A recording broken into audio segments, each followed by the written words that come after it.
Welcome back to the Untrained Outdoorsman podcast. And as always, I'm your host, Jake Fleischman. I just want to take a minute and recognize all of our great partners who continue to make this podcast possible and support us. So I understand that some of you are going to want to just skip right to the episode. You can go right ahead and do that. Just skip ahead a few minutes and hope you enjoy this episode. For the rest of you, I want to just go down the list and recognize our partners. I'll throw up the discount codes that we offer as well. Don't worry, for those of you who are listening to the audio version, just look down in the description. The discount codes will be listed right underneath each partner. In no particular order: Hunter's Blend Coffee, Osseo Gear, Breck Broadheads, Catalyst Archery, The Amsteel Guy, and Hunt Arsenal. So those are the list of our great partners. If you go on their website and make an order, use that discount code. It just shows them that we sent you their way. Keep this podcast growing, letting us continue to do what we do. I appreciate you just sticking around for a couple minutes. But more importantly, I really appreciate every listener and all the support you give us. You guys are the real reason that we do this and want to put out good content for you. So that's all I got, and I hope you enjoy today's episode. Brian, I'm glad you could sit down and carve out some time and talk with us. I'll do a little bit. I'll try to introduce you as best as I can, and then I'll let you kind of take over because you can talk about yourself better than I can. But you're a shop owner. Own an archery shop. You've owned it for quite a few years. Me and Jesse both are customers of yours and got to know you pretty well over the years, and trust your opinion, and you do a really good job. And I think it'd be kind of cool to just sit down with somebody who runs a shop and the stuff that you kind of see on a day-to-day from customers coming in, and what you like about running a shop, and just get your perspective as a shop owner and as an outdoorsman yourself, and just a little bit about, I guess, just your perspective on everything. And so you can, if you want to, just introduce yourself, just tell people a little bit about, growing up, how you got into hunting, how you got into owning a shop, and we'll go from there. Yeah. Well, my name is Brian Waldvogel, and I run and operate Jay's Archery in Antigo, Wisconsin. We took over in 2010. I started working with the previous owner on a part-time basis. I was working 410, so I got lucky, and Fridays I just hung out up here, and he said, "Hey, since you're sitting here, you want to work?" So then I worked for a little bit, and then in the spring he decided he wanted to go guiding. He asked if interested in buying it, so me and my family decided to buy it, and I've been running it ever since. So it's been a fun journey. It's cool. There's a lot of stress in it, but there's a lot of satisfaction in it too. So we took it from about a 1,200 square foot retail store to a 12,000 square foot retail store at the indoor range, and we've grown it quite a bit over the years. Sure. So what have you worked or ran the shop ever since your family bought it, or did you kind of just work since 2010, and just up until 2020 it was mostly just me running it solo. A little bit of part-time here and there, and we had 1 year former classmates that was working here and helped me out a lot, and we've had some people that were just like me that had an extra day a week, and we worked with them. They worked a little bit here and there and helped me out. And the busy season, it was definitely very beneficial. The rest of the year, it can get slow, but you can always use help. So sure. But now we're big enough where we got 2 full-time guys and part-time, and possibly looking for some more work too, so for more help. Sure. What's it like? I think a lot of people kind of assume that, shop owners, that's a lot of people let our hunters go in there and say, this is like the dream job. I want to work on bows every day. But you have your own hunting you like to do. Like what's that like, trying to manage, your time? Like you said, you almost got to have a few people to that you trust to be able to be there when you're not, because you like to be out hunting too, I would imagine. Oh yeah, definitely. You said it. That a lot of people do say that, and it is a lot of fun. I mean, I get to play with toys all day long. But yes, there is a sacrifice with hunting. We have our hours set that we're open at 10. So come rut, I can hunt every day. I got family obligations that don't allow me to, but once, before I had kids, I was hunting every day. And I was hunting the best days of the week. I was hunting Monday, Tuesday, Wednesday, Thursday, Friday. When there wasn't a lot of other people out there in the mornings, I mean, I felt like I had the whole woods to myself, and it was really fun. But I eventually I'll get back to that. So Yeah. What what made you, obviously there was probably some conversations that went into, like what are those conversations like when your family decided to buy the shop? Like what was your thoughts on, man, this is what I want to do, or what was the considerations that you kind of had to, like make that jump and say like this is something I want to do?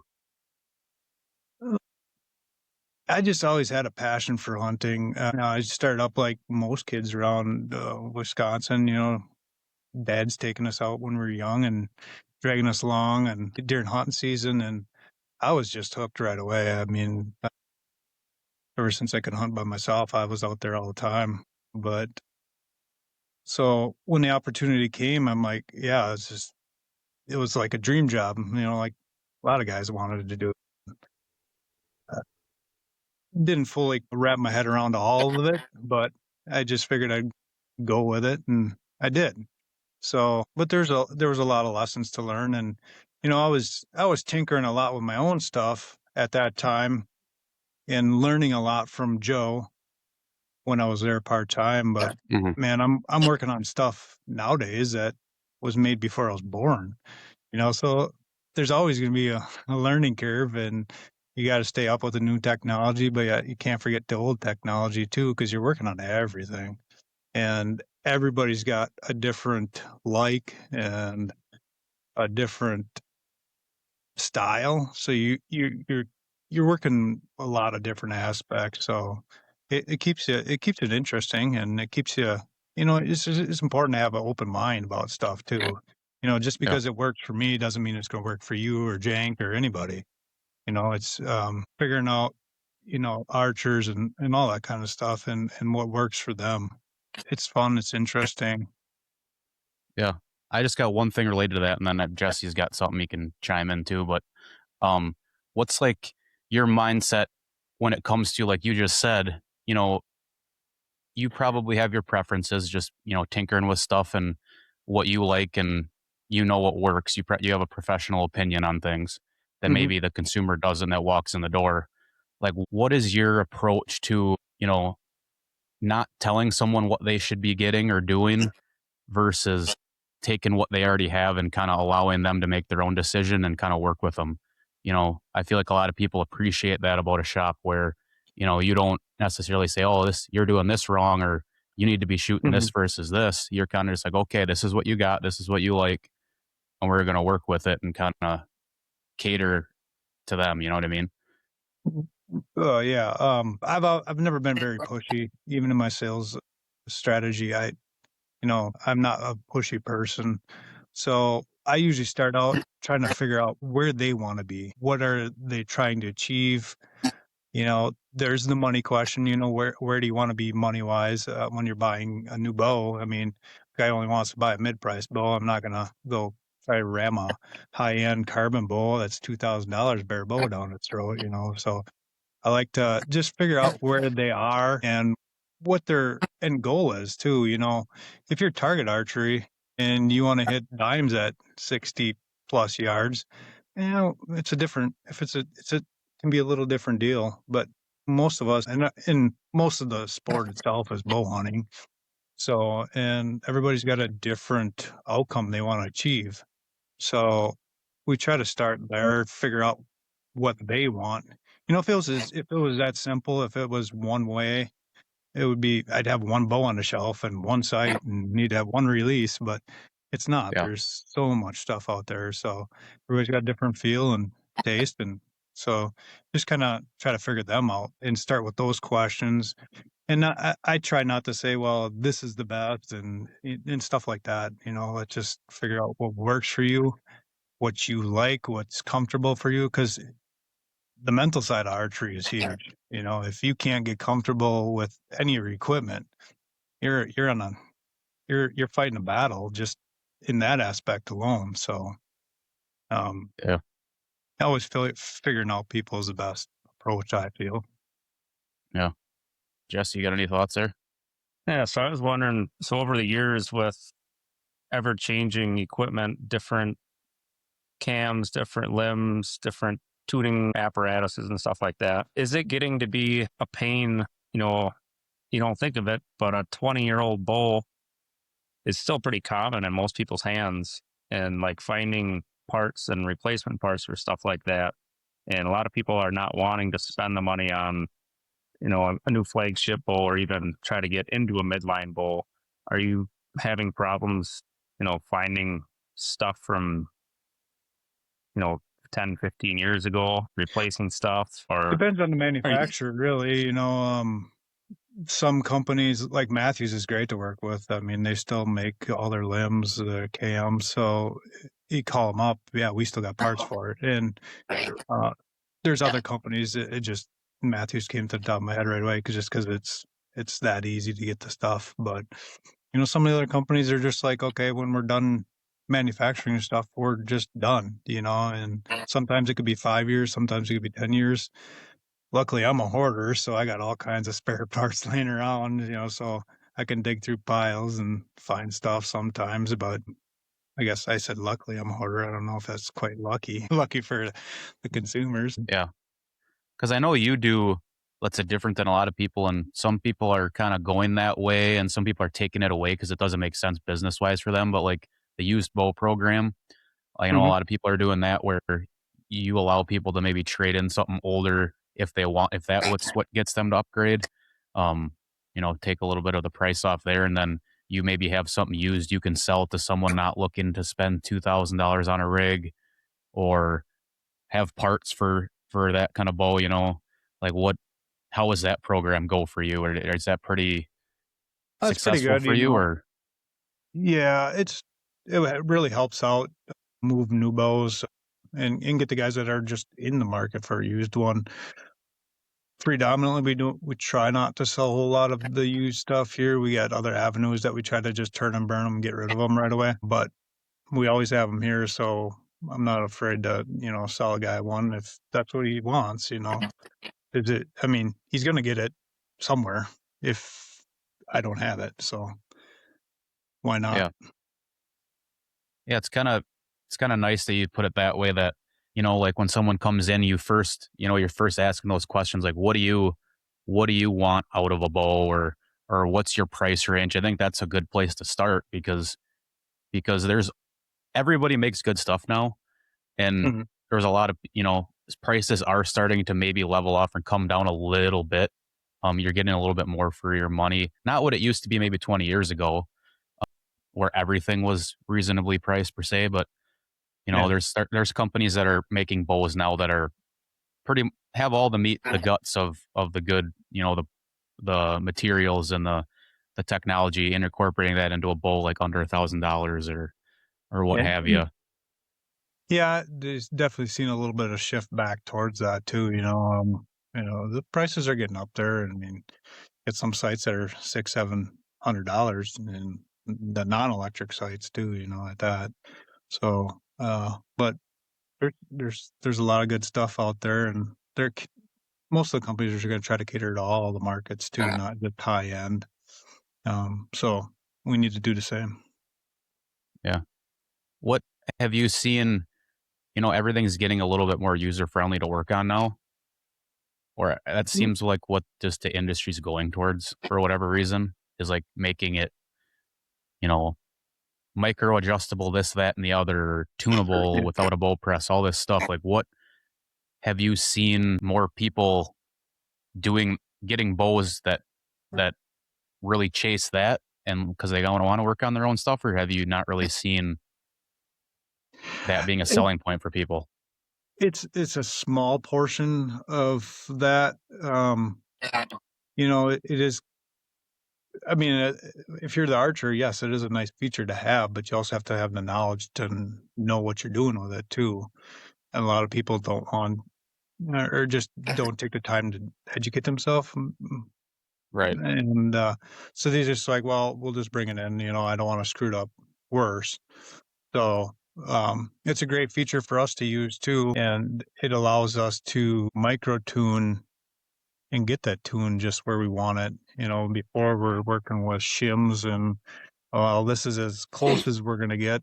Now we can get it close and then get that last little finishing touch on it. So it's been nice for us too. I think there was a little bit of worry, that it was just trying to take away from the bow shops and the tuning aspect of it, but we haven't seen a whole lot of it here where guys are just tinkering with it all on their own. So they're still bringing it to us to do the major work, and if there's a little fine tuning that needs to be done, then they do it, So Yeah. Which is nice to have that option. And like Mhm. what you were always good about, and I know Jesse can attest to this, like I know me and Jesse have always been pretty like willing to work on our own stuff. Like I know we bought bow presses pretty early, and whether that was from shooting a little targets archery, it just felt like something you needed to have that at home just to, in between tournaments, if you don't have time to make it in or something, just be able to do a little stuff on your own. And you were always really good about like coming in and like, man, I can't figure this out, or like encouraging to us at least to, yeah, work on your own stuff. Like that's how you learn. And like, what's your thoughts on that when people come in? Not like, because some people think that a shop owner would want to not have people work on their own stuff because they're losing business per se. Yeah. But I don't think that's necessarily true, because there's always going to be stuff for you to do. Like, 100%. Like I said, we've seen such a small portion of it shift that way with all these bows coming out that were micro adjustable and have, your timing and your cam lean features in it. They're still bringing it to us to do it. They're trusting our expertise on how to do it. If you can have it, if you don't know how to use it, it's useless for most people. But like anything, for like you guys, if you learn your equipment, you become a better archer. You can figure out, hey, it's not me this time. I know where that pin was. Something's not right with the bow. You can make a little tweak on the fly, and before you get yourself into like a target panic situation, you can maybe make those adjustments. So that's why I encourage people to get to know their equipment too, so you can differentiate that between it was me, I'm having a bad day, and no, something's wrong with this bow. Ultimately, if you go down the wrong slope on that and you end up getting target panic or something like that, we could just lose you as a customer just because you get so frustrated and you just back out of it too. So it's always good to make sure that they know a little bit of that knowledge to do that kind of stuff to prevent stuff like that though too. Yeah. And it's I got a just fun to question. watch guys grow in archery and stuff. Like you guys. I mean, look at you guys is just came in just like a lot of us did and pretty novice, and you guys are chugging right along. It's pretty cool to see. Yeah. I got a question for you. So I would say in recent years now, crossbows became a big thing. And if we want to go down that rabbit hole, but what's the is there has there a big switch to crossbows? Are you selling more crossbows in a pro shop now, or how is that kind of? It fluctuates every year, it depends on the market, but I would say we're pretty well 50-50 here. We always start out strong with the vertical bows and end the year strong with the crossbows. Crossbows really sell in that September through December range. So we pick up some now, just because the new stuff came out. And honestly, ever since COVID, we're starting to see a little bit of a shift where guys are getting their stuff in sooner because during COVID, it was hard to get stuff. And you guys are like, no, let's get this done beforehand and not hopefully have to worry about it during hunting season, because some guys lost all hunting season during COVID because of it. So, Do you we're think seeing that, a little bit of do you think that, crossbow. do you think that has to do with, you know, picking up September, like during the season almost, just because of how, I don't want to say, like, I'm not going to say easy it is to like it shoot in, you know, and 30 yards. I mean, it is easier than a compound bow, like just the amount of practice and experience it takes to be able to just pick one up, sight it in quick, and hit the woods. Do you think that has something to do with it, where people like maybe wait too long and then all of a sudden they feel like maybe they just want to get out there? 100%. So it's okay. Yeah, I give me 3 shots with a crossbow, I can have it sighted in to 50 yards. You know, it doesn't take much at all. Now a new bow will settle a little bit, so you do have to shoot it more than just 3 shots. But you know, 10 Point's got that scope out this year. They said one shot you can sight it in 100 yards. It's ridiculous. So Yeah, it's pretty crazy. mhm. But I mean, not that, I mean, get to sit and argue about crossbows, whether you like them or not, for hours probably. But I mean, coming from a It doesn't person, bother me. I mean, no, crossbows are here. They're here to stay. To me, yes, there's a lot of, you know, arguments about it, but whatever makes the guy more ethical. I mean, we owe it to the deer to be ethical. And if a crossbow's the answer, the crossbow's the answer. I'd rather see guys out there doing something ethical, hunting and killing the deer, versus, you know, not putting in the time to practice and stuff like that. And yeah, go ahead and use a crossbow. I think it was a much bigger issue, and people have a bad taste in their mouth. Like 20 years ago, when the crossbow technology was pretty bad, and Yeah. they sort of like a thing where there was a lot of people that, I mean, it wasn't great technology. They were loud. They weren't as fast as they are now. They're Right. knock them off really easy. The scope's off. Like nothing was what it is now. So I Well, feel they're like, so advanced, you know, and it yeah, doesn't take much to get them out of tune and throw a dart, a bad arrow. And yeah, but you know, at the end of the day, if guys are going to fling arrows, they're going to fling it with a crossbow or with a vertical bow. So yeah. it really comes down to the hunter. And that's, my opinion's changed the last few years on it too. That, like you said, would I rather have someone out there that's not willing to practice? Because you know as well as I do, you need to be pretty, you know, you need to practice with a compound bow and be confident to be good at it. Like, if there's just a certain amount of people that aren't going to put in the time to practice. So, I mean, would I rather have them out there with a higher chance to kill the deer with a crossbow versus them wounding every single thing they see with a compound? Like, that's the way I look at it now. Like, I'd kind of rather them, whether they're more efficient and kill a bunch of deer, good for them, but and that's a different argument. Like, I'd rather them be a little more accurate with less practice, and I'm a little more okay with crossbows if that's the case, I guess. I don't know.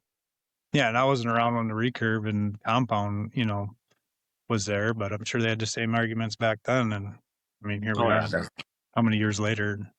Now it's just vertical bows and crossbows arguing, you know. But Yeah, we're all, at the end of the day, we're all still hunters. We should all be on the same side, you know. yeah, 100%. Somewhat. What's getting into a little bit more about like the shop and just general trends and stuff coming from your perspective? Like, what are guys that say they walk into your shop and they know they want a brand new bow but don't know anything? Like, they don't have I mean, most people probably have a couple brands in mind, whether that's from marketing, whatever, you know. But what's the selling points now when you see someone, like, is it speed? Is it a certain axle to axle? Or like, what do people look at and say, like, this is why I want to shoot this? Right now, man, I would say the tunability is kind of like the fad in the vertical bows. That's where if they don't have a bow in that realm, they're just kind of not quite there. They change every about 5 years or something. I mean, we were just off the push with the stealthiness of the shot, and now we're into the tunability side of it. You know, we were into speed before that, so it shifts about every 5 years, and you know, it's where they're taking the market, and the manufacturers are. When guys come in here, I'm just trying to figure out what they want, and you know, what equipment do you want to achieve yours? So I like to not be biased about anything and just say, let's, you know, if you're coming in here and you want to buy a new bow, let's just start shooting some, see which one fits and feels the best to you. So I think, you know, that's the main thing that you want to do is build a trust in your equipment. And if you don't have that trust, like I said before, it's a mental thing. And Mhm. and if you draw your bow back and you just don't trust your equipment, you're in your mind, you're thinking, great, where's this going to hit this time? Instead of drawing back like, oh yeah, I'm going to pound the bullseye on this one. So Yeah. right there alone, I mean, you're steps ahead just having that confidence in your equipment. Yeah. So if someone has, let's say someone comes in, they just shoot 3 bows, they're not like a very experienced person, they don't really know what they're looking for. And at that point, usually it's how it feels Yep. or That's the how it first thing I go looks, to is you how it know. feels, and Yeah. how it felt when you shot. I mean, is it something you're comfortable with? And then we kind of, if it's somebody fresh, like I'm trying to read them as they go because we have Hoyt, Matthews, PSC, Bowtech, Elite, Prime. I mean, we have a lot here to choose from. And if you start shooting every model, I mean, you get pretty confused pretty quick. So I'll try to Yeah. read them, and if I'll just take that bow and I'll put it right on the rack, and it's like, hey, I don't know if that one's best for you because you didn't have that vibe on you. Yeah. Or just set it off to the side, and you can usually tell when they're digging something. They kind of Yeah. a little sparkle in their eye or something, and yeah. Yeah. So And if they, let's just say they all feel good, is that like, do you then say like, hey, this one might be a little bit faster than this one? Or like, what's that like little thing maybe that might sell them if they're like undecided on 3 different ones, if they all feel good to them? we just try to sit down and go through each one of them, and try to figure out what it is. I'm not to push any one particular one on them. Yeah, this one's faster. Let's go this route. What don't you like? What do you like? And we try to process of elimination on it. Yeah. And if it's me, it's probably one of them, one out of the 3 probably looks better aesthetically to, that seems like something I'm with stupid, you. but it probably sells a lot more bows than you would think. Well, it goes back to that confidence. I mean, if you like what you have, that's part of confidence. If you think this thing looks, awesome, and you just got that swag to you, and sometimes that's all it takes to push you over that edge. It's just like if you jump in an old beater car and you're driving around, and you're like, yeah, but you jump in a Corvette, and yeah, you feel like you're cool, even though you're still just driving to work every day. Well, that and the amount of accessories now you can get on bows. I mean, you can get aftermarket grips for every single bow manufacturer. Mm-hmm. You can get different color stabilizer, different color arrow wraps. I mean, you can completely just Yeah. do whatever you want with the bow now. Yeah, that customization is pretty big on everything. I mean, we really saw that probably about 10 years ago is when it really came out. And I mean, yeah, we were really customizing stuff, and we still do, but it's not as big of a thing anymore. But all the manufacturers do it. 10, 15 years ago, you had black bows and camo bows, and now Yeah. there's 6 different colors and 6 different camo patterns. Now we can mix this color and mix that camo, and you can build it. Hoyt's got a bow builder on their website. Matthew's got a bow builder. So you just jump on it, build it, print it out, bring it in, and that's how we order it. So, and most of the string manufacturers do that too. So you can go out there and build a string that you want and pick your colors and kind of get a preview of it and just take it in somewhere. And this is what I want. I can remember when that was a big thing. I'm trying to think of I feel like Hoyt was one of the ones that was big on the colored accessories. I remember like I had a Bone Hoyt collector. Factor. Yep. Bone Collector was green, and I wanted all the neon green accessories for it just because that's what Michael Waddell was shooting, and he killed everything under the sun. Like that, I just remember that. And those couple years there, I feel like Hoyt and Bowtech and a couple other ones were really big on that, just different colors and being able to build it how you wanted it. Yeah, Hoyt Matthews is pretty big on it too there for a while. But yeah, they're all everything's customizable now. I mean, you just got to pay money for it. So Yeah. but it's Are you not seeing a lot? terrible either. It's $100, and some of these guys will let you build it however you want. So Are you seeing a lot of guys coming in wanting to order a bowl and customize it right at the shop, or are the majority of people still grabbing what you have on the shelves? definitely a bigger uptick in the customization. A lot with Matthews. more than anything is to the point where now I'm actually stocking custom built bows. Like I go in and custom build them and put them on the shelf, where I'm mixing and matching colors and camos and stuff like that. And it's they usually don't last long when you put them on the shelf. So Mhm. That's just from you. I feel just reading the room too, though. You probably know you got a handful of guys that are regulars that get new bows every year that, you know, Mhm. or just know that it looks pretty sweet. Like you kind of have a good taste in bows, maybe, or whatever. Like Yeah. if it's different, everybody wants something different, Like Yeah, I exactly. think that's what it comes from a lot of the time. Yeah, and like, and the lead times are pretty lengthy this time of year. So I'm pre-ordering this stuff, so you guys don't have to wait 3-4 months, and it's something close to what they want. It's on the shelf. So, Yeah. but yeah, I think right now, if I order matches, we're talking May by the time we get it. So Yeah. I was gonna mention that too. Like, what's the challenge with lead times on things? Is it getting better or worse, or does it depend on the company? depends on the company. Every year is a little different. Every year it's tough out the gate off the release. It goes from 2-3 week lead times to month. We've seen it once where it was 6-month lead times. I mean, that's crazy. You're getting boas ordered in the spring and you couldn't guarantee if they're going to have them by fall. So that was tough, because it could lose a sale off of it. So,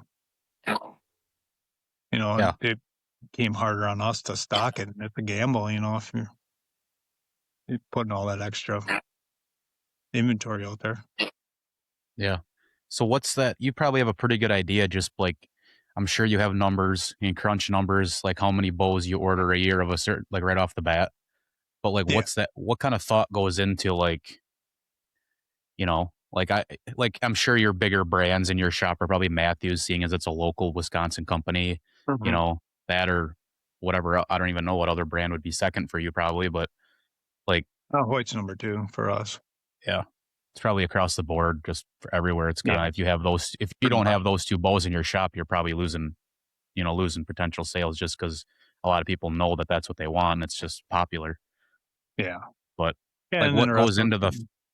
Go ahead. what goes into the thought process on like how much is that just year after year having numbers and know you got to order this many to start with And and go from there? you just kind of go by, history. When I first got into it, Matthews always built one bow, and then the next year they had a shorter version of it, and then they rebuilt the bow for the third year, and then the next year they had a shorter version of that. So you could kind of follow that trend, and I knew where to order based off the trends. Okay, we're gonna have a stronger year this year.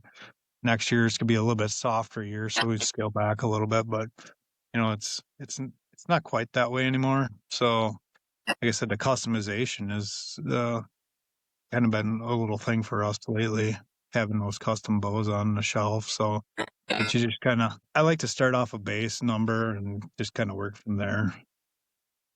Yeah. And do you ever look like must be a gamble too, because like one year, let's say they come out with something that's like, it's kind of hard to read when they come out with something new, that how many people are gonna, like, if it's an idea that you don't know if it's good or bad, like, is Mhm. it gonna hurt sales? Is it gonna improve sales? Like I can think of one recently as like something like when the Prime dabbled with the carbon tubes or whatever, like on the Mhm. forum. And it's like there were so many mixed reviews just aesthetically. Like Oh yeah, the that was a price tough went one up. now. The price went up because it has carbon in it, but it looked like a lot of people thought it looked like crap. Like honestly, so then it's like Yeah, some people loved it, some people hated it. How is that going to affect how many you order? And yeah, that was a tough one to I don't know. gauge. On that, I'm not gonna roll the dice a lot, but I'm gonna hope that manufacturers gonna have some stock or have decent lead times. Because that was such a big change, or not a big change, but just something new that nobody was used to at all. So didn't know which way it was gonna go, whether it was gonna grab and go, or everybody just like, oh yeah, yeah, I heard about that, I heard about it, but I'm not gonna spend $1,500 on it. I think it was 1,600, but Yeah. so it's tough to gauge some of that stuff. I mean, I've hit a lot of home runs over the years, and I've hit a lot of duds. So Yeah, it's probably just part of it, But yeah. like recently, I'm trying to think. Like Hoyt's this last year came out with that red color, Hmm. and that was another Yeah. thing where, well, that's one of those things that doesn't matter because a lot of those you're probably, you're going to get a couple just because whatever initially, but you're saying like with those bigger companies like Hoyt Matthews, most of it's ordering it and you're going to have how many months anyway. Like you're not going Correct. to order it unless someone personally comes in and orders that bow. Yeah, so I But was talking about, like on the Hoyt, that Georgia Clay. I was talking to my rep, and he was, he's like, I don't know, that might be a little niche one, and I was kind of hesitant on it, and I didn't pull the trigger on it right away, and I when I pre-order, I don't get see a lot of the stuff, I just get little numbers or, might know a little bit about the bow as far as like some axle lengths or something like that, but I don't know about these bows, so I'm ordering blind. And he told me about the color, and I'm like, oh, I don't know about that one. And even he was, kind of, well, maybe just wait, see how it looks when it comes out. And it came out, and everybody was talking about it. It's like, oh man, now I gotta shoot, and I play from behind, and a lot of interest in it. So, and then once we got them in quicker than some of the other ones. Me and yeah, Andy both ordered a Hoyt, and he ordered his in that Georgia Clay. He's got his already. I still haven't got mine. So yeah, I mean, that's either because they thought, one way or another, they thought they had them ready because they thought people would want them because they're a new color, and hmm not as many people ordered them as they thought, or something. yeah. But I think Yeah, in that particular case, it came out. It looked nicer than what people were anticipating. So luckily Hoyt had some available to grab right away. So or production on it one way or another. I don't know what they did. yeah. Everybody was kind of didn't know, and then there was a couple influencers that obviously were shooting it because it was the new thing they had, and then after that, Hmm. it seemed like people were kind of like, "Oh, that looks pretty sweet," and then everybody's Yeah, got them all of a sudden. that's the hard one to figure out is the influencers, man. They can really throw us all for a loop, and then we're all trying to play catch up. Yeah, And that one's hard. I'm not much for social media. I don't spend a lot of time on it myself, and you can tell by my page, but so trying to keep up with that stuff is tough. yeah, Well, it's just that you can get the right person on one brand, and then that brand will just take off overnight. You either have so many followers, and Oh yeah, it's crazy. I mean, it's crazy what the influencers will do to a product. I mean, either blow them up or shut them down. It's just like yeah, you could see stuff go. I mean, Levi Morgan, I mean, look what he's done in the industry to all these companies. A lot of these companies he worked with. I mean, when he signed with Elite, it was holy cow. And then once he left Elite, it was like, man, what are we gonna do with all these? and it's the same bowl as it was before. There's nothing. Yeah. It's just a person behind a bowl. Yeah, and Levi's a big name, but and then you see all these other guys pop up, and they come out of nowhere. That all of a sudden you're like, guys are coming in telling me about this, so then I'm trying to figure out what's going on, and yeah, then you're really trying to play catch up because you got to figure out who this is and what it's doing to the yeah. market. So Nobody else out there is like Levi Morgan, so they don't have to worry about like they assume that's the thing. Like you assume that he's the best, right? At yeah, shooting a bow, or arguably, whatever. Mhm. So are you like you think in your head as a consumer, okay, if he's shooting that, there must be something about it that's better. Yeah, If that's what he yeah. chooses to shoot, that's like the only. They're assuming he's shooting what he believes is the best for a good reason. So I mean, Yeah, and there's a lot of yeah, like the personalities out there that are doing that. They're only going to sign with the stuff that they believe in, but there's a lot of them that aren't. They're filming with one product but using a different one. They're using what they want on it. Because it is a marketing thing, and But yeah, I think Levi's well, pretty down to earth guy, and you can trust in what he's doing. yeah. Yep. I wanted to get into too here at some point. Like what I know you say you don't, you obviously have your opinions on what you like, but you're always a kind of a person that would you'd always shoot something different every year, just for maybe that's what fit you the best that year, or very like unbiased on what you shot. Like what do you take into consideration like when you're picking a bow? Like you probably shoot most of I mean, you get to shoot most of them Yeah. if you wanted to. Like Yeah. what considerations do you I usually buy 5 or 6 bows every year, at least. I usually try to stick to the flagship bows from the companies. I do it for twofold. I want to know the stuff that we're selling, for one thing. And if there's a bug in it or something that, if you do this, it makes it tune a little bit better. I want to know that stuff. As far as my decisions, I mean, I obviously got to be able to shoot it. If I can't shoot it, I just ain't going to use it. But sometimes it's, I got 4 or 5 of them that are shoot really good, but I know I can just sell this one, or somebody wants it, I get rid of it. And so I usually pick 2 to hunt with, and there's sometimes no rhyme or reason why I picked it. Sometimes it is because it's my favorite one, and sometimes it wasn't my favorite one. But the technology is so advanced on these things nowadays that you can pretty much pick up any of them and shoot them. I mean, as long as you can get comfortable with the bow. And I think minus the hand and the grip on it, and in getting comfortable in the hand. Outside of that, I think a lot of that stuff you can work around. You just got to spend time with it. Yeah. Somebody was saying, I don't remember on what, I don't know if it was another podcast or something, was saying like, I think it was another shop owner that was talking about it. And like, they were talking about this. Oh, some guys buy 5 or 6 bows, set them all up and just, but realistically for someone who's not in the shop every day or like doesn't have a lot of time to shoot, they get a handful of different bows. Like how comfortable are you really going to get with one? Like a normal person, like if you're hunting, you don't shoot as much as you probably should during hunting season. I don't. Yeah. No. Like how are you? Like I feel like you could probably give me any flagship bow and you could put 6 months behind it. You're probably going to shoot it pretty well month 6 compared to week 1, unless it's something that's what you've been shooting for 5 years and it's the same thing. Right. Like what do you like cater? Do you always pick like a longer axle bow, or like what do you kind of gravitate towards as far as specs go, or what do you like? It kind of depends on my year.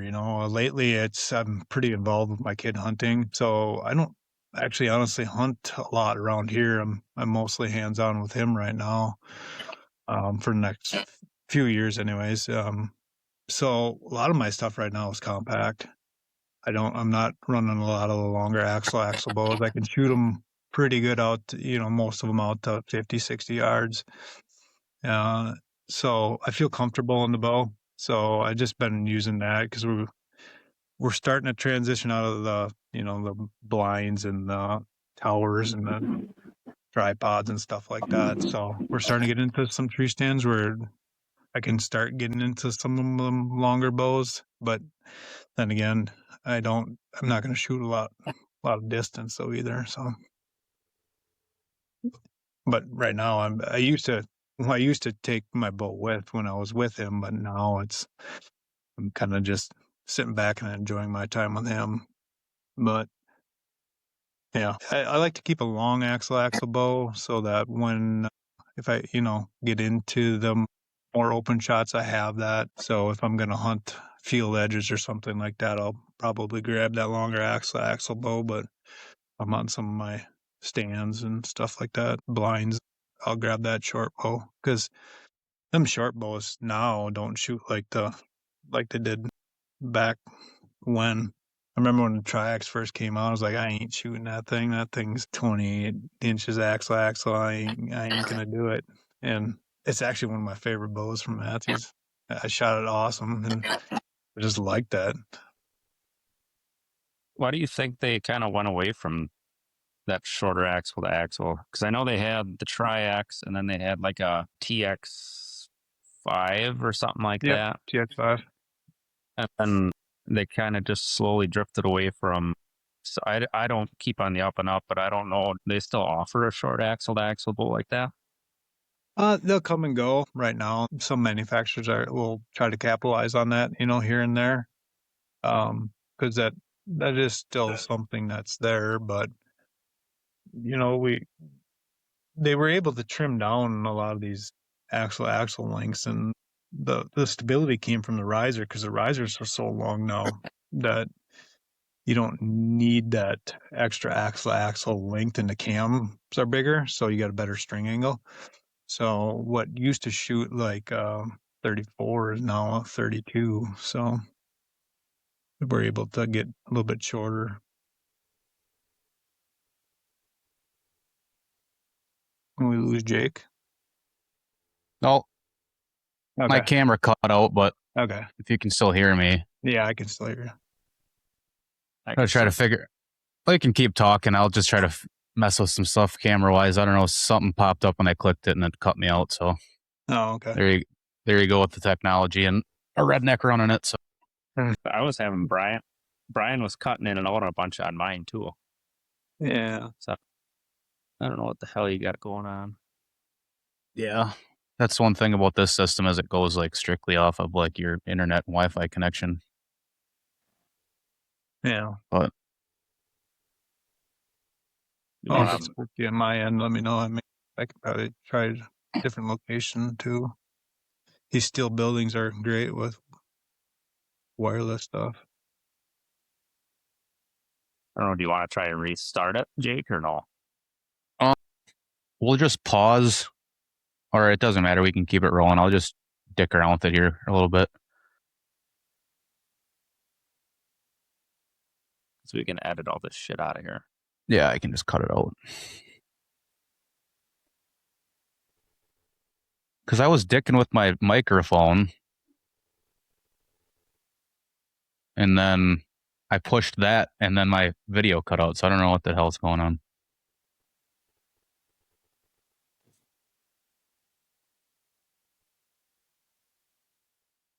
Let's take it back. You can. It says you can mute while recording, but you can't switch mics.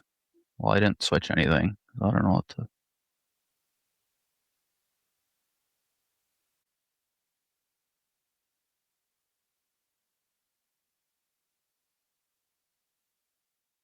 Want to save the video back, close it, and send a new link?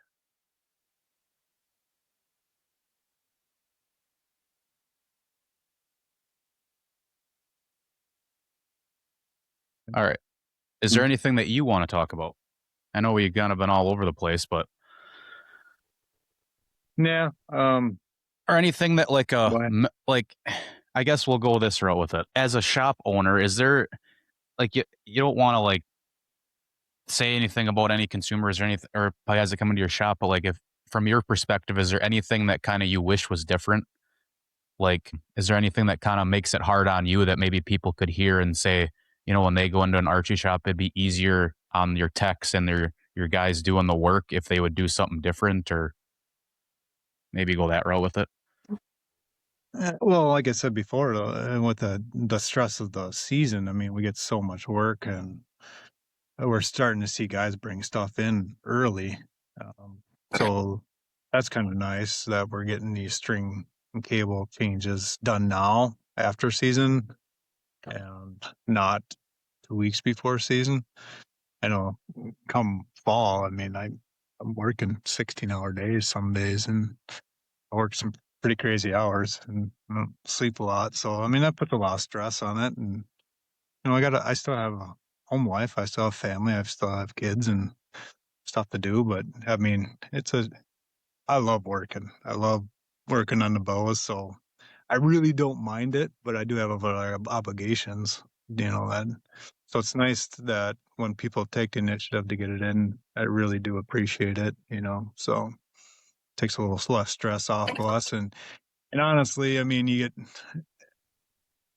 I get guys coming in the fall and they said, well, I took it over here and that guy was kind of a jerk. And it's like, well, he might have caught him on a bad day. You know, he could have just got done dealing with a bad customer and you got the wrath of it. So you give him another shot, you know, but, cause we're all human, we're all going to have bad days, but it puts a lot of stress on us and it can affect, you know, our attitude the whole day. And, you know, if we're dealing with a lot of customers that day, it can, you know, sour up a lot of other customers, you know.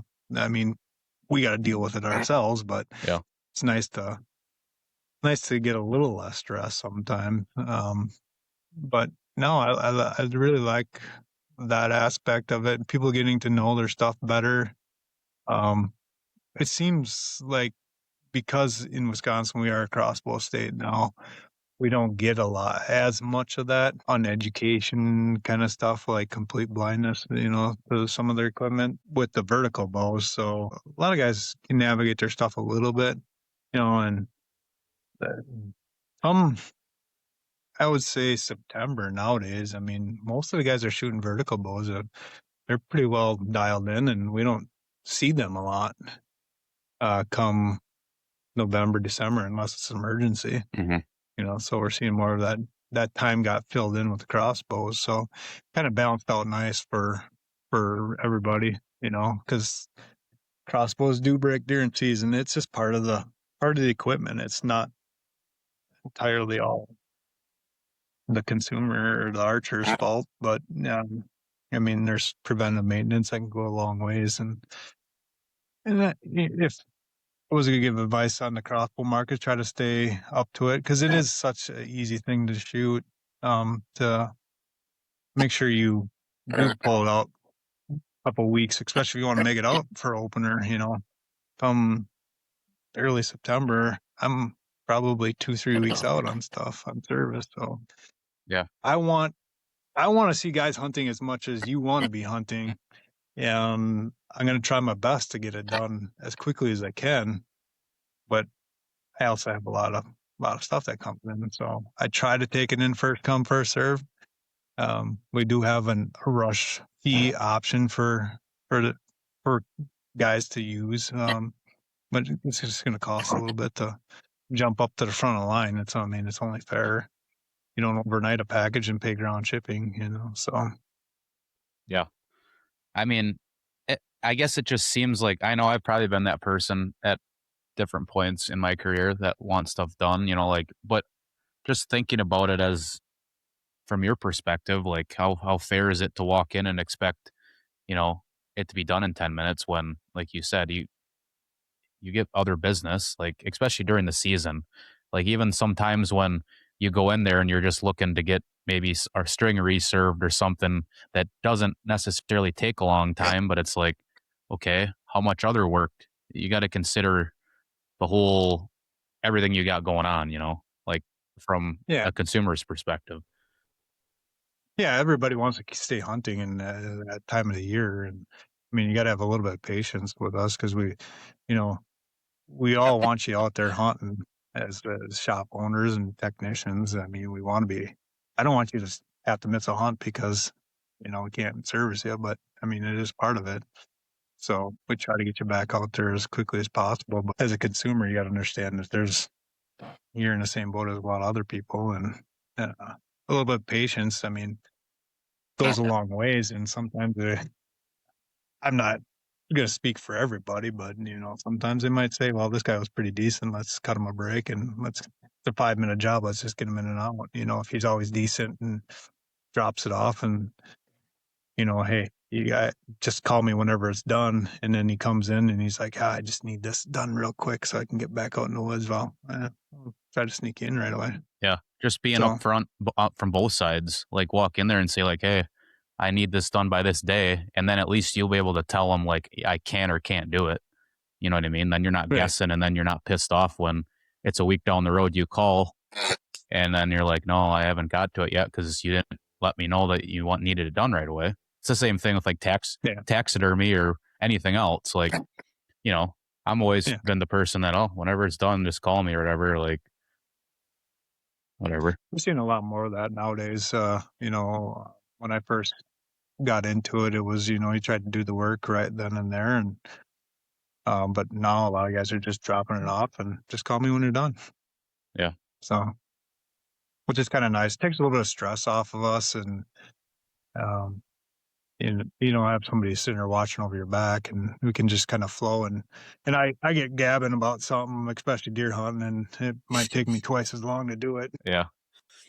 Yeah. It helps too. Like that's another thing. Like when you work on your own stuff, like I feel like me and Jesse probably understand like what kind of work goes into it a little bit more, like, and not being that guy to be on your heels, like, oh, I need this done. Like, you know what I mean? Like, you understand a little bit more because you've done it, and you realize it's not always a walk in the park, or, you know what I mean?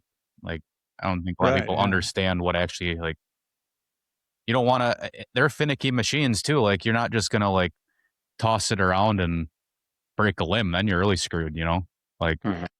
Yeah. throw it in and out of the press. You gotta have to, you can only go so fast and to do it the right way. I mean, because then you're really going to have a Right. pissed off They can person. get pretty And finicky.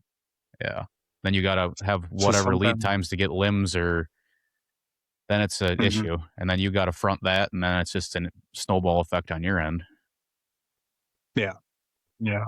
But Yeah. I get actually a lot of my work done at, in the wee hours of the morning or at night. I get a lot more done outside shop hours. And so I can really stay focused on it, and I'm not bouncing back and forth and doing this and that. And then you're like, oh crap, where do I leave off? And then you spend 5 minutes trying to figure out where you left off, especially on those really finicky ones. If you can stay on it, and you can really hopefully get done with it quicker. yeah, one question I had is, well, I guess I kind of wanted to just get in, like, before we wrap it up or whatever, like, what trends you see, like, what, in your opinion, how things are going to go in the future. Like, we kind of talked about the way it's going right now. Like, you talked about going in like 5-year stages, the industry and whatever else. But like, as a shop owner, how has things changed on your end owning a shop?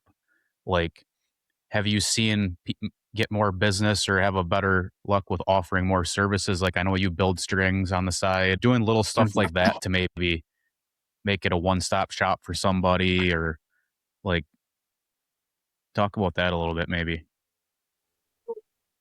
Yeah.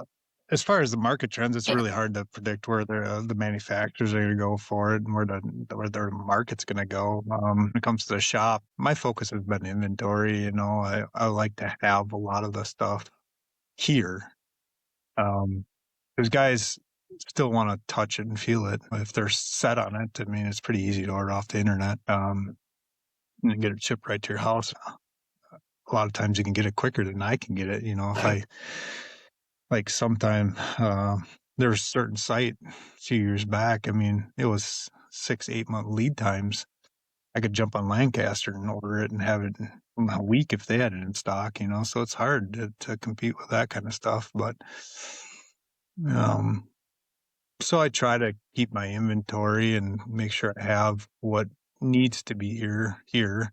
Mm-hmm. It's still, I mean, it's always a guessing game. So like I space out my ordering now, where a lot of times I was ordering, okay, I'll order this and I get it once or twice a year. Now I'm getting them in where, okay, I want 5 this month, 5 next month, 5 next month, 5 next month after that.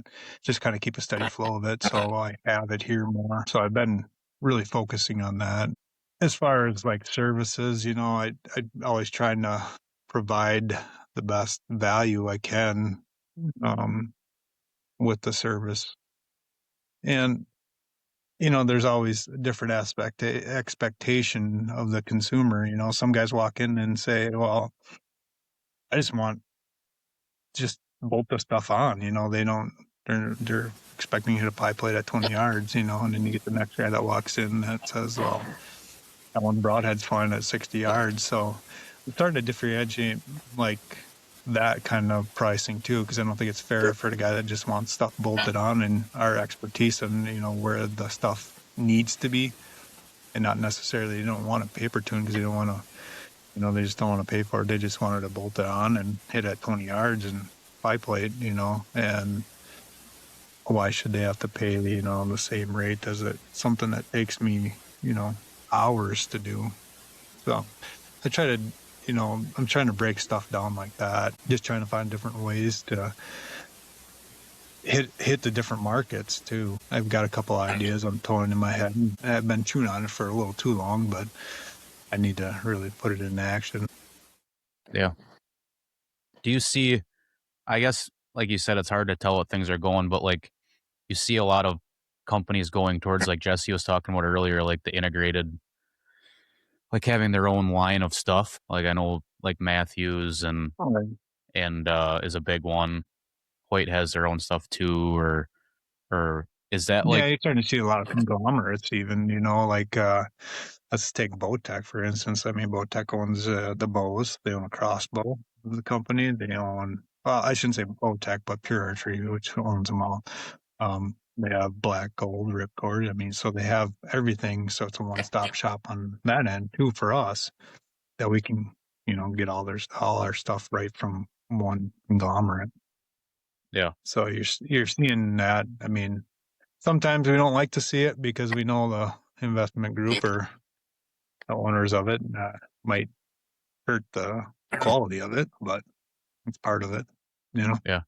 Do you see a lot of consumers going that route? Like if they buy a Matthews or buy whatever, that they stick with the Matthews accessories just because for whatever reason, or do you see if people kind of like different things? Matthews especially, yeah, they'll deck it out with everything Matthews. I mean, QED makes the IMX2 integrated rest for Matthews, but it's a little bit cheaper with QED, but they're still going to throw that Matthews on there. I mean, and they just look at it, so what's an extra $20? Yeah. Well, and I mean, they're it's- making now where you have to run their own stabilizers because the dovetail Mhm. specifically for that bridge lock. I mean, they're kind of creating a problem and solving it on their own by giving the consumer, that's all they have, is their stuff. Yeah, there's other stuff out there. There's aftermarket stuff. I mean, sometimes you get into that where you can't use it, like Raven crossbow. That's a closed loop system. I mean, you have everything you use is Raven. But in like you said with the stabilizers, everybody sees a bridge lock stabilizer, but there is a couple aftermarket ones out there that you can use. Yeah, it So, opens up opportunity gotta- for other companies like site companies and rest companies to come out with Mhm. probably a little bit more like, I'm sure they're in talks behind closed doors, like, hey, we're coming out with this, get ahead of the game and have something to come out for it. You know what I mean? Like whatever Oh else, yeah, Excel, HHA, all they those sites. communicate. Yeah, it's like, okay, Yeah, because that particular integrated item gets released, and 2 weeks later that, this yeah, aftermarket, got it. So takes them a little longer to get through production and that. Yeah. So good marketing technique on like Q80 or Hamsky's case, just, slapping a Bose logo on the side, which takes probably not much time and effort to do, but they're opening it, you're going to Right. sell so many more to so many, pretty much anyone, because it's got Yeah. that little logo on it. So, I mean, can't really blame them that way. Yeah. But, well, what else do we want to talk about before we wrap it up? So you just came back from the ATA show. Is there anything this year that really stuck out to you, whether it be archery related or even hunting related? That's a question we get asked every year. It gets tougher and tougher every year because, the technology is so advanced that Yeah. we spend, 2 days at the show, and we're hoping to, get a few things out of there. I mean, there's always going to be new this and that. They have to create new stuff to, keep the sales going. Obviously, the big talk of this year's show was that Revolution bow. That was kind of a big change, but there's a lot of other new stuff out there. Or in the last 5 years, they've really been trying to listen to the customers and the consumers about, what they want to see done. So we're seeing a lot of these changes that need to be, well, since we want done. So there's a lot more focus on that. And so it's kind of nice to see they're listening to us and bringing us what we want. I think, Like Urban Express this year, they revamped their lineup, and now they have, like their reds, their photons. I mean, they're all 6 mil, 5 mil, 4 mil. Before it wasn't the case, and they have more spine options and stuff Yeah. like that. So it really opens up the market back up for them, and they were really focusing on quality this year. So it's good to see. I think they were. I want to say Greg Poole had Carbon Express's new president or whatever on his podcast. They were talking about like their rebrand or whatever, because like they were like they ran everything like back with like the Maxima Reds and stuff, and then they went like downhill, and now they're trying to they redo kind of everything. fell off a little bit there. Yeah, they're trying to. There's a little bit more behind the scenes. I won't get into that, but yeah, it was kind of getting iffy with that whole conglomerate of products that they had offered, and and just coming back from the show, I was like, oh, okay, we're back on track with them, so it's kind of nice. They've built such a big name in the industry, and they've got some iconic brands, so it's kind of nice to see, stuff like that happen. But there's always little gizmos and gadgets you're trying to find down at that show, and it's tough to find them. But a lot of improvements in the last, I would say, 5 years. Just improve a little bit here, a little bit there. Okay, we rode the wave long enough on this one. We got to refigure this one out. Look at the Rage 3-blade. They came out with a new 3-blade this year, made some improvements. Personally, I shot that 15 years ago, and I loved that broadhead. And it was nice to see something like that get done. Yeah, it seems like definitely across the board, whether that's boat companies or anybody else, it seems like the last few years, for whatever reason, they're getting a lot more. They're taking a lot more feedback, like you said, and kind of like listening to you, the retailer, and the consumer. Like, what do you want to see us do? Like, why wouldn't you listen to the people that are selling your stuff for you or buying it? Like, obviously, a lot of the complaints and the feedback was one-off, like very niche stuff. Like guys asking for a 90-pound bow or this crap. But like, yeah, they got that option this year. Yeah, I just seen that they come out with it. Yeah. Yep. It doesn't tickle my fancy, but it's for somebody. That comes straight from that, and right there, that 90-pound bowl comes straight from a lot of your influencers too. That's how much pull these people have. Yep. Well, when only well, it took them when only 5 people got it, I'm sure there's hundreds of more that would shoot it if it was available. Yeah. And there's a lot of customers that would have bought it 5 years ago and just not there now. So. I mean, what was the last bow that went even up that high? Like the Matthews Safari? Like I don't even know what bows went up that probably, high. Yeah, that went up to 85 pounds. Yeah, something like that. That was a Wake. The Wake it was, and they had that Safari. I think the Safari started it first, and then it was the Wake. But I know you guys are big on saddles. I mean, that thing was really been exploding. That market has really been exploding the last 5 years, and there's a lot of saddle stuff at that show right now. And it's trickling into other aspects too. Like Code of Silence, they were gearing their clothes. They have series chips for like saddle hunting. Yeah. So, and I just wonder how long. Like, I know I'm kind of sold on it just from using it, but like, just for the simple fact of how the amount of gear you have to take to do something or accomplish the same thing with just like nothing. It's nice, but like, I just wonder how long, like what'll be the next. I'm always thinking like, what's going to be the next thing? Like it was mobile tree stands, like sticks and stands, and like now it's saddles. And I feel like it's almost like going.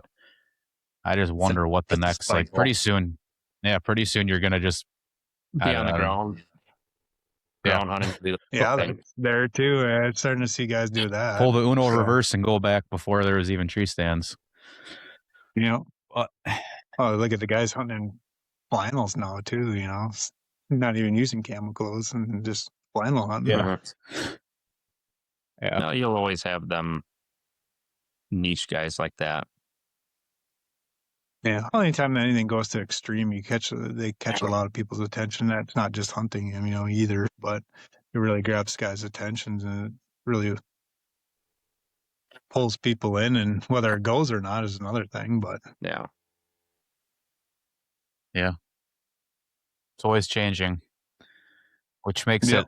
It's good though. Keeps us on our toes, and and it keeps our minds open, and if you're open-minded to a lot of this stuff, you might find an aspect for it, just going like to saddle hunting, it's not my cup of tea, but I started using one to know the market a little bit, but I did find a use for it in my hunting style.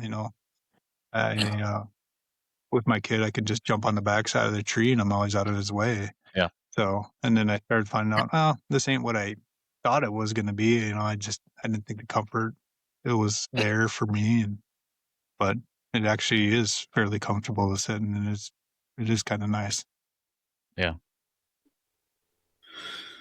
Well, and it also keeps you active in the sport too, Yeah. when the new stuff is out, like kind of talked about it a little bit before, but guys buying 5 bows a year, I mean, them guys are out shooting religiously a lot of times, it keeps you sharp and it keeps you invested in the sport. And so if you buy a bow once every 10 years, after about 5 or 6 years, you're like, I'll just pull it out 3 weeks before season, make sure it hits the target. And if you're buying a bow every year, you're out there shooting all the time. So Yep. you got a lot more invested into a lot more time. So you're going to stay in the sport a little bit more.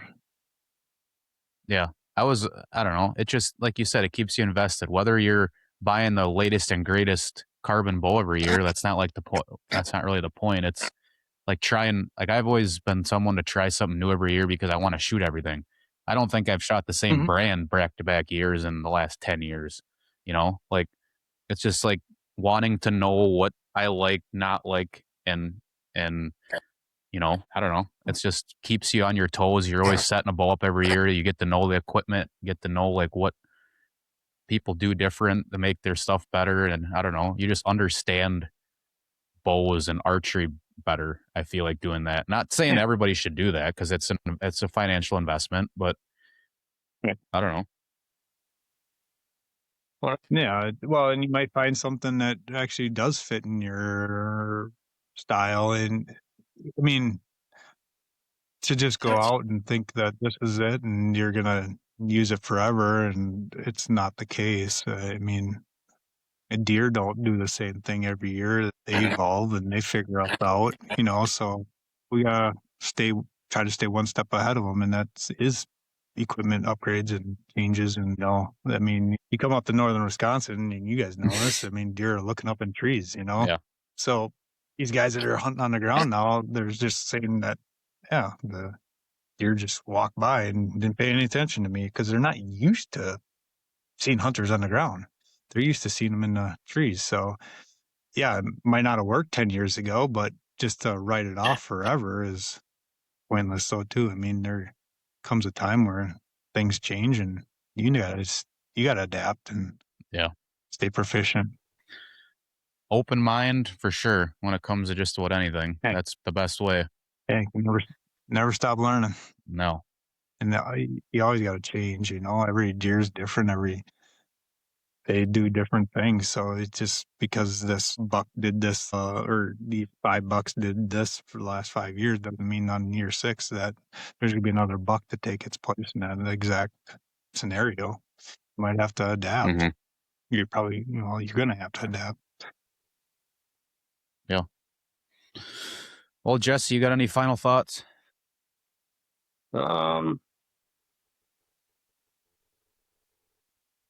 No, we kind of touched everything. You got any questions, Brian?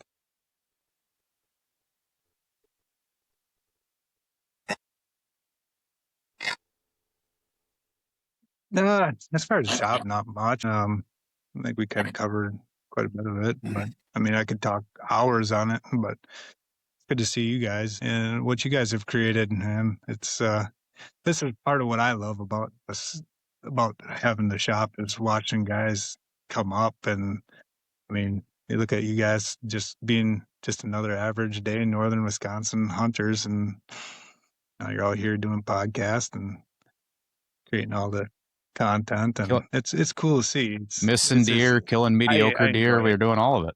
it. That's all right. So it's a lot of fun. Well, that's all I got. So, yeah.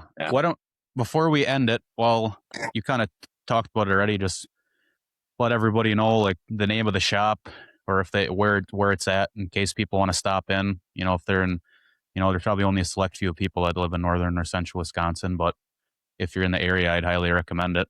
If you want a good couple guys that I would trust with my equipment working on your stuff, or just have questions, or want your opinion on something, just let people know where you're located at.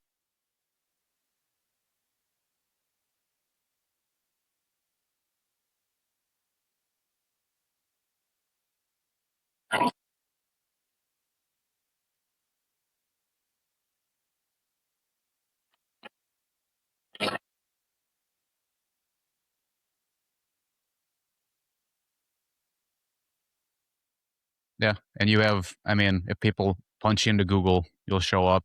I would say you have a pretty good reputation from everybody. Like, I was just talking to Chris from HHA the other day, and yeah, I mentioned where we were from, and he's like, "Oh, Brian," and we got to talking about you a little bit, so you have a pretty good reputation around as far as your knowledge about stuff and the work you do. So.